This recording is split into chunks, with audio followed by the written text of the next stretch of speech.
Bodies keep piling up in Shore City, and we think we know the culprit. Don't we?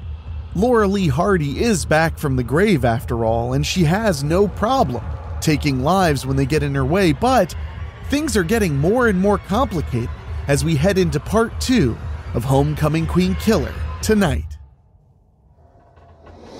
What's that? You want to be scared? Come with me.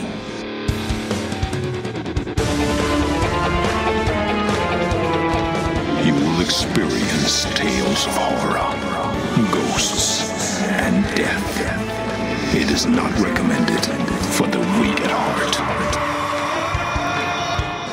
Listen in the dark. It's more fun that way. This is Weekly Spooky.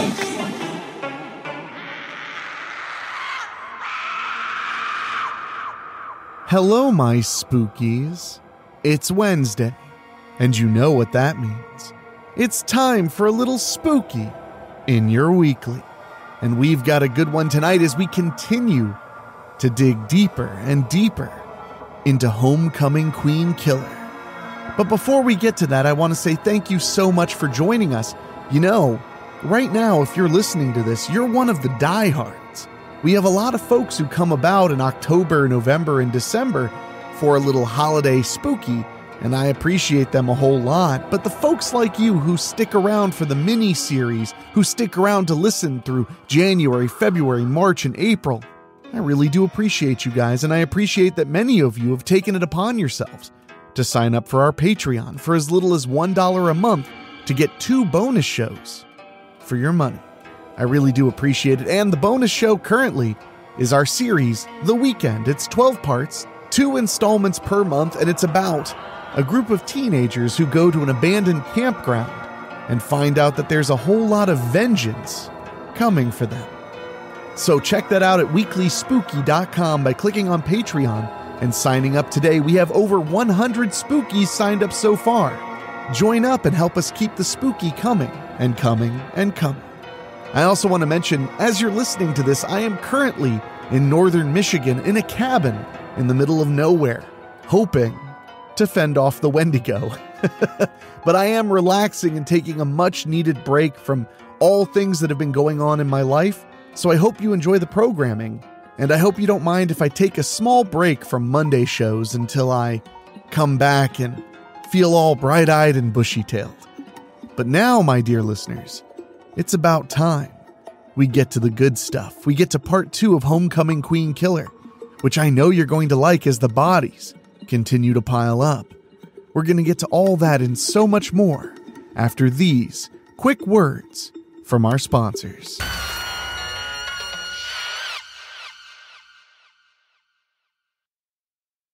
Last time on Homecoming Queen Killer, a group of students from Shore City East High School heads to Greenlawn Cemetery to visit the grave of Loralee Hardy. Melisande LaPala, known to dabble in black magic, recites a resurrection spell on Loralee's grave.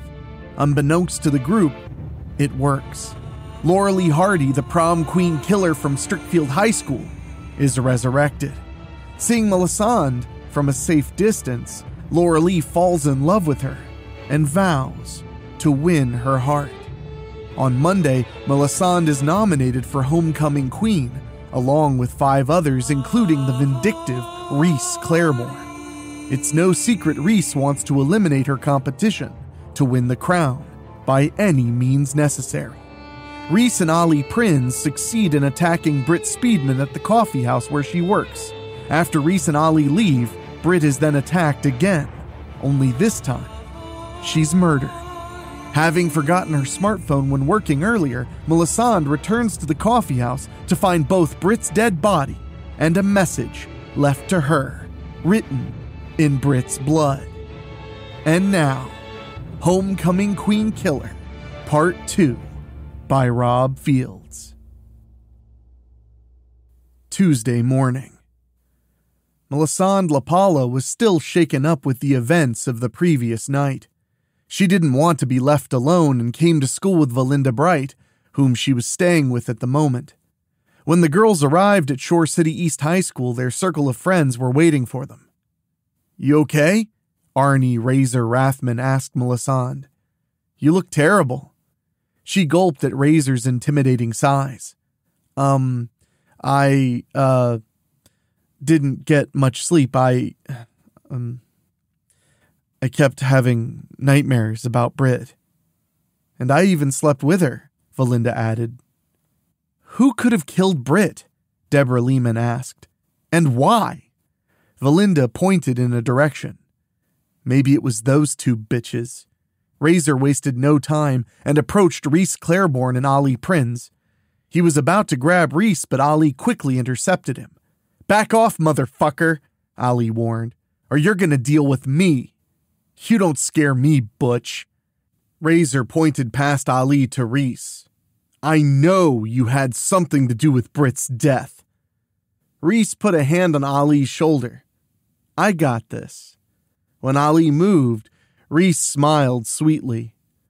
"I completely understand your brains are in your ass, so I'm telling you, you won't be pinning that cunt's murder on me. Ali and I were arriving at Club Creole at the time of this murder. I got plenty of witnesses, including the doorman." She waved him off. "Now go on. Go back to your friends before Ali kicks your ass on general principles." Ali shoved Razor. "You heard her. Fuck off." Razor shoved her back. "You fuck off." Then Rhys murmured, "Pulp his ass, Ali." Ali punched Razor in the face. Razor returned the favor. A crowd gathered around to watch the two Hulks fight. "Stop this immediately!" Ali and Razor both stopped. Ali got off Razor.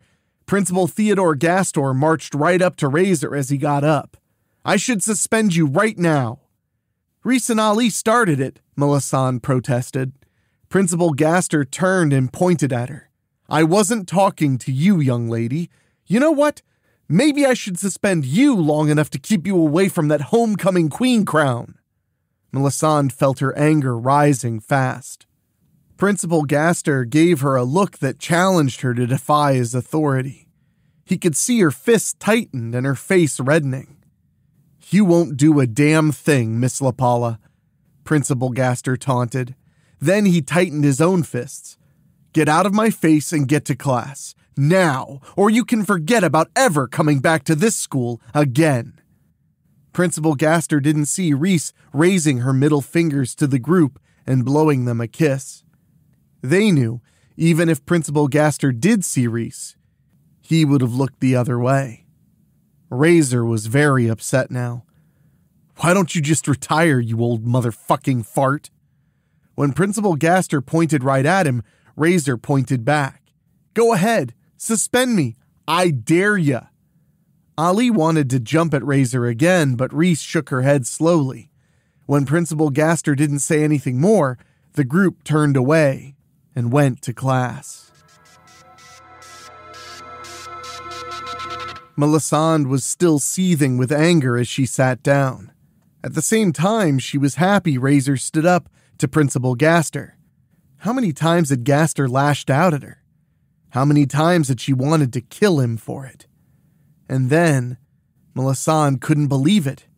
Loralee Alexandra from the coffee corner walked into her classroom and handed her schedule to the teacher. Melisandre's day got even better when Loralee was assigned the empty seat next to her. The girls smiled at one another when Loralee sat with her. During class, nobody saw Loralee or Melisande holding hands as the teacher gave the lecture. Loralee was also in Melisandre's second period. Then the girls wouldn't meet up again until lunch. At the appointed hour, Melisande waited for Loralee. As Loralee entered the cafeteria, she saw Deborah Lehman and backed off. Loralee dated her for a few months prior to the major accident on the freeway in Shore City that killed her brother and her mother. In fact, Deborah was the reason that Loralee had her meltdown that had caused the accident. Loralee recalled being madly in love with Deborah. The two of them were practically inseparable when they realized their feelings. Then her homophobic older brother Aiden found out about them and targeted Deborah, eventually beating her to the point where she was hospitalized. Aiden admitted this to Loralee when the family was out shopping. Loralee's hatred for Aiden and knowing what he had done to Deborah made her snap. She attacked Aiden, which eventually caused her mother, Ridge, to lose control of the car on a busy freeway and have the accident that killed Aiden and Ridge and severely injured Loralee. She was taken to Shore City Municipal Hospital to undergo extensive emergency surgeries. One procedure resulted in her getting a metal plate in the side of her head. Loralee had been asleep for many days. When she had finally awakened, Deborah was there at her bedside. At first, Loralee was happy to see her, even through the remnants of the sedatives. Deborah was glad that Loralee would live. However, Deborah noted she wasn't there to rekindle their relationship. In fact, Deborah was there for closure between the two of them. When the girls argued about it, Loralee's unstable emotional state allowed her to overcome the sedatives even more.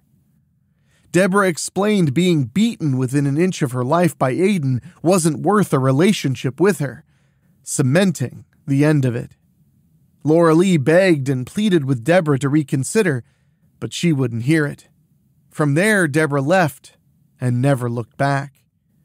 Loralee was so angry about the breakup that it was too much for her fragile psyche to handle. When a nurse came in to check on her, Loralee sprang from her bed and attacked her. The nurse was permanently blinded when Loralee backed her into the wall and jammed her thumbs into her eyes. Loralee bolted out into the hallway, not caring about the pain from her surgeries. She grabbed a pen from the reception desk and jammed it into a surgeon's throat. She pulled it out, blood squirting everywhere, and jammed it into another nurse's eye. Loralee Hardy had killed 8 personnel from Shore City Municipal Hospital before she was finally overpowered and sedated. From there, Loralee was secured and kept under constant sedation until she could be taken to Erie City Asylum. At her trial, the judge declared her insane and ordered Loralee to remain at the asylum until she would properly pass her evaluations. But I fooled everybody, Deborah, Loralee thought. I got out of that nut house and moved to Strickfield. I'll bet you never even cared when you heard I was killed last spring, did you? But that's fine. I'm over you now. My heart belongs to someone else. When Deborah left the cafeteria with Valinda Bright, Loralee safely entered. Melisande brightened up upon seeing her. Then the girls got in a line to get some food. I can't believe you're really here at my school, Melisande gushed. Not unwelcome, I hope, Loralee replied. No, of course not. I'm glad you're here. At least Trent can't kick you out of here. Melisande and Loralee held hands again. Then Loralee looked into her eyes. Want to go out with me tonight? Melisande gasped. Are you asking me out? You mean like a date? Loralee composed herself. Yeah, we can go anywhere you want. You had me at tonight, Melisande whispered. Coffee Corner's permanently closed because of what happened to Britt. Loralee squeezed her hand. I'm really sorry about your friend. Thank you. Melisande groaned now. Shit. I gotta find another job now.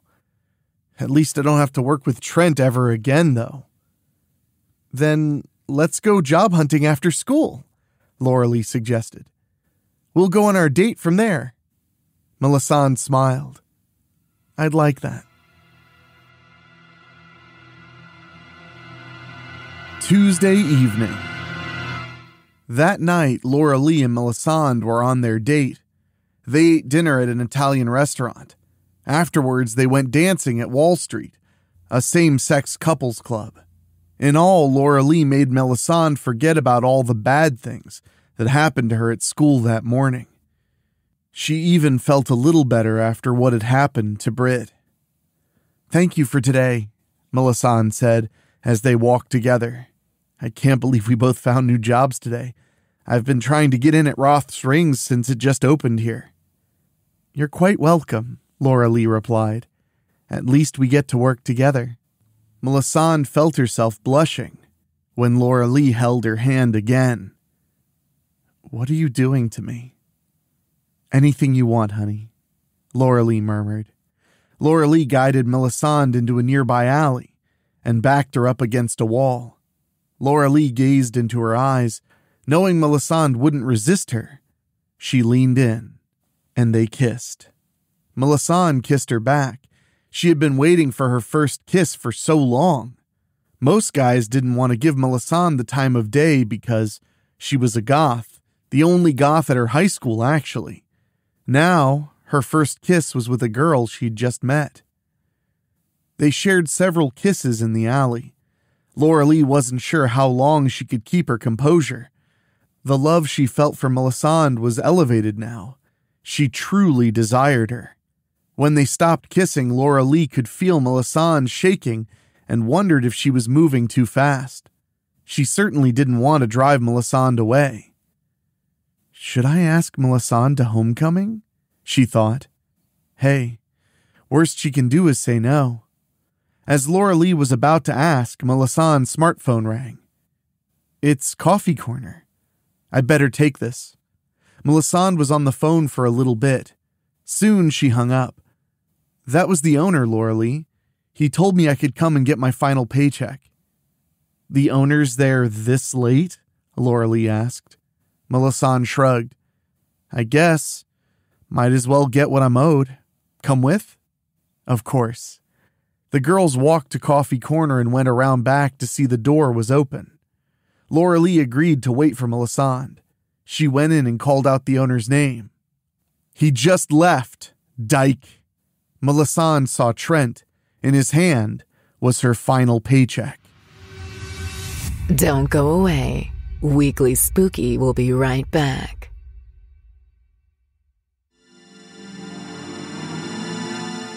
I'll take that, Melisande snapped.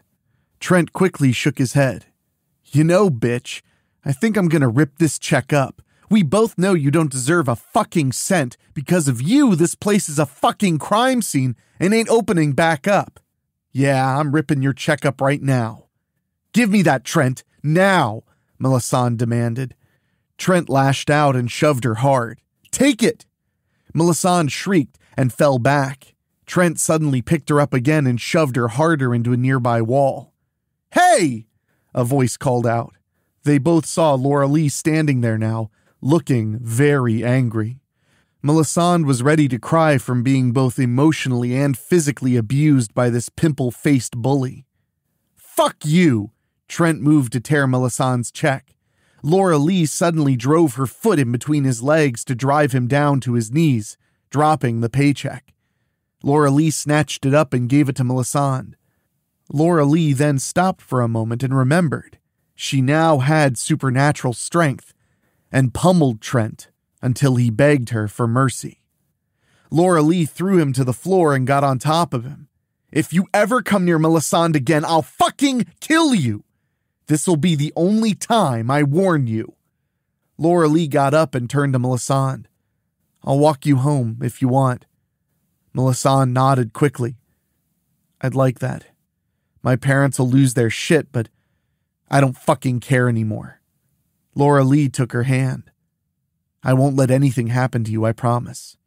Melisande smiled giddily and let Loralee take her away from her former place of employment. Then she remembered something. I'd better call Valinda and tell her I'm not spending the night at her house again tonight. Probably a good idea, Loralee agreed. Late Tuesday.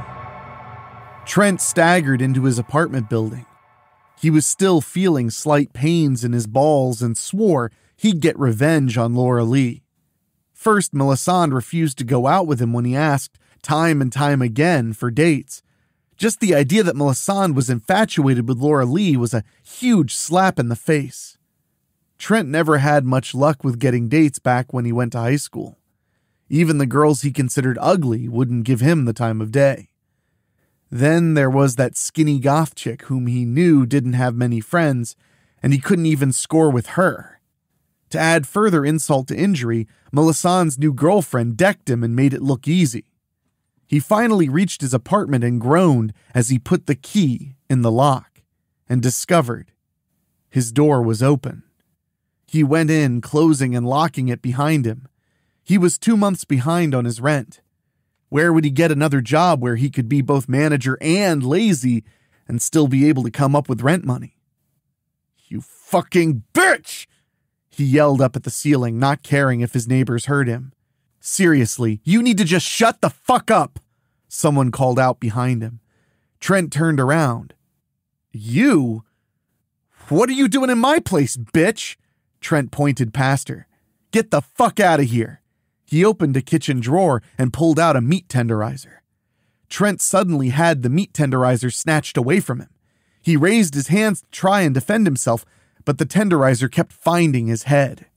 Trent staggered against the dirty Formica counter and stumbled onto the floor. He felt himself being turned onto his back and the weight of the girl sitting on him as she continued smashing his head with the lethal kitchen tool. After the maniacal laughter, Trent heard, "I'll see to it you never put your hands on Melisandre ever again, you fuck. Getting your ass kicked earlier just wasn't enough. Your birth was a mistake, which I'm correcting right now." Trent was a bloody mess, and his face looked like ground beef by the time he finally died. Wednesday, after midnight, Melisandre stood on her back porch and waited for Loralee to return. She cursed herself for forgetting her smartphone again while they were dating. Loralee said she may have remembered where it was and left to go retrieve it. Melisandre was so happy Loralee came into her life at a time when she truly needed someone. Yes, she had her circle of friends, but felt even they truly didn't understand her. For years, she felt a numbness inside she could never explain. Becoming goth and practicing black magic helped ease that numbness some. Now she had Loralee Alexandra, who didn't seem to care who or what she was. She was truly feeling things that she'd never felt before, and she didn't want those feelings to ever stop. Now the girls were attending school together and would be working at a new location of Roth's Rings near Buckeye State University.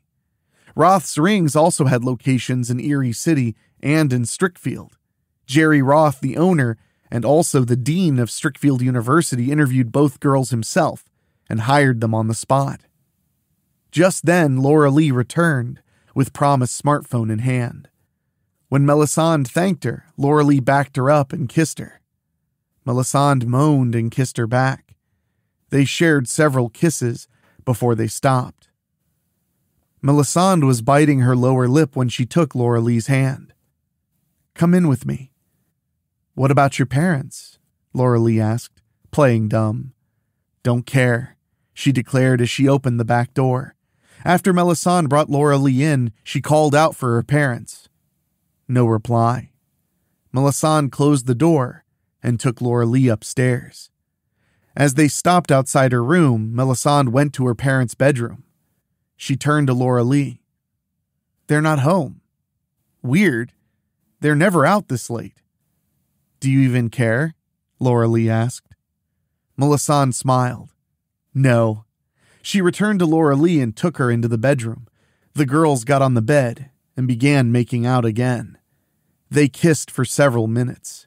Eventually, Loralee was on top of Melisandre and gazing into her eyes. "You want me to stay?" Loralee asked. "Would you?" Melisandre beckoned. They kissed again. Loralee had gotten her hands up Melisandre's t-shirt and was feeling her soft, silky back.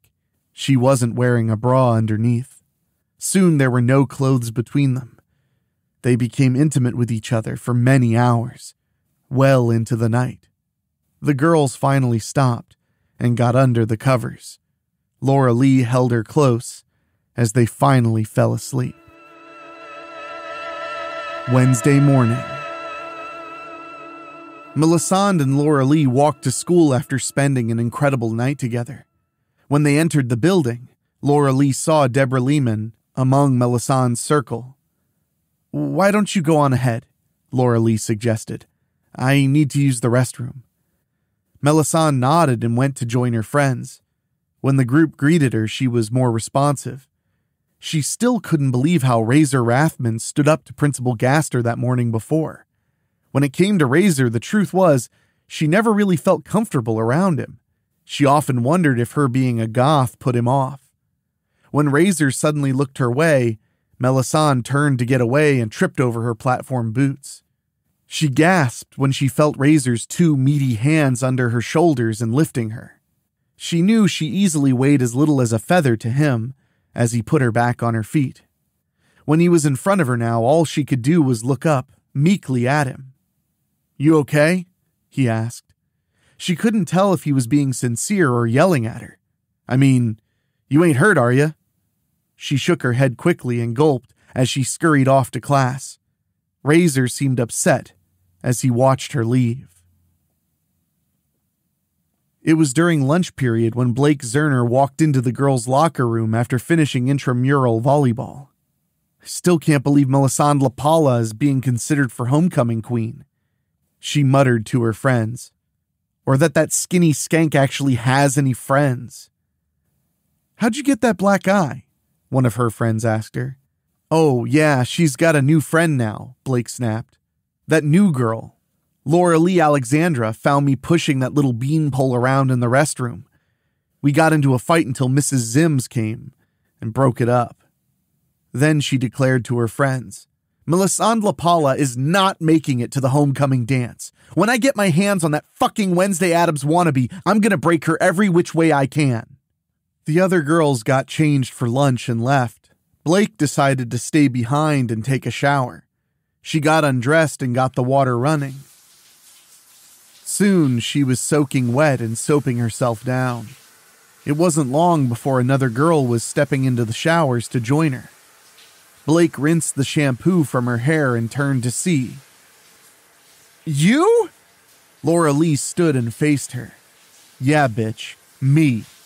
We never got to finish what you started earlier. She pointed at Blake. You ain't never touching Melisande ever again. Blake grinned.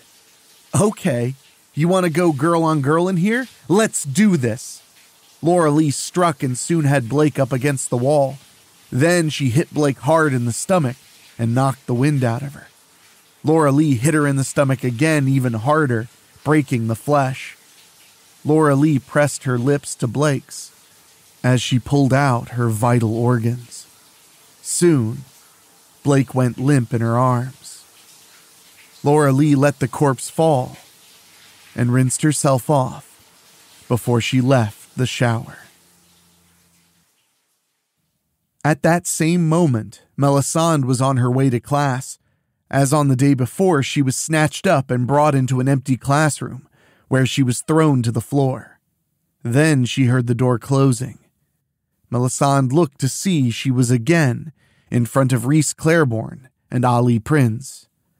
Melisande raised her hands. Okay, I'll drop out. I'll go tell Principal Gaster right now. You two can come into the office with me and see for yourselves.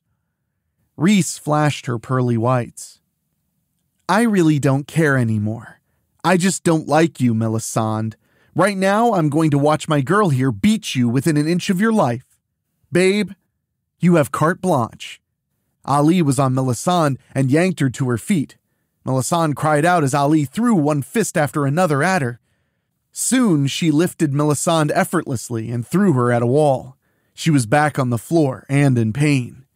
Please, stop, Melisande begged, crying. No, I don't think so, Rhys purred. Ali, I changed my mind. Just kill her. No, Melisande shrieked. I'll drop out, please. Suddenly, the door flew open. Razor Rathman came in. Let her go. Ali went right at Razor and they tore into each other. But today, Ali wanted the victory more and eventually beat Razor down. Rhys laughed at knowing her muscle girl had won yet again. When Ali went to continue beating Melisande, Razor quickly moved in between them. I ain't done yet, you fucking bitch, Razor told Ali. Fine, I'll kill you both, Ali sneered. Then Reese saw the door to the classroom was wide open. Shit, we better stop, babe. I'm sure we were seen. Ali was upset that she didn't get what she wanted, but she obeyed Reese and followed her back out into the hallway. Razor turned to the crying Melisande. Hey, you okay? Melisande was still afraid of him, but she forced herself to nod. Razor got to his feet and again pulled her up like a feather, setting her back on her toes. The way he looked at her, she wondered if he was going to work her over himself. Instead, he stepped aside to let her walk out. But she didn't leave. Melisande's pent-up emotions became too much, and her crying turned to sobbing. She turned into Razor and let him hold her. Neither of them had seen Loralee glaring at them just outside the doorway. No, just at Razor. She could tell Razor desired Melisande and would keep an eye on him, just to make sure. If it turned out he truly desired her, then she would have to eliminate him. Absolutely nobody was coming in between her and Melisande. Nobody.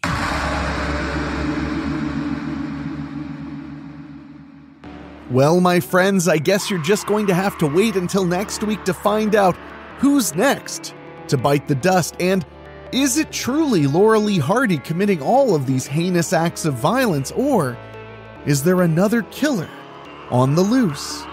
Well, make sure you're back here on Wednesday to find out more. And if you didn't notice, last Friday I published the original miniseries Prom Queen Killer as a refresher in case you wanted to dig into the backstory of this story just a little bit more. So I hope you enjoyed checking that out.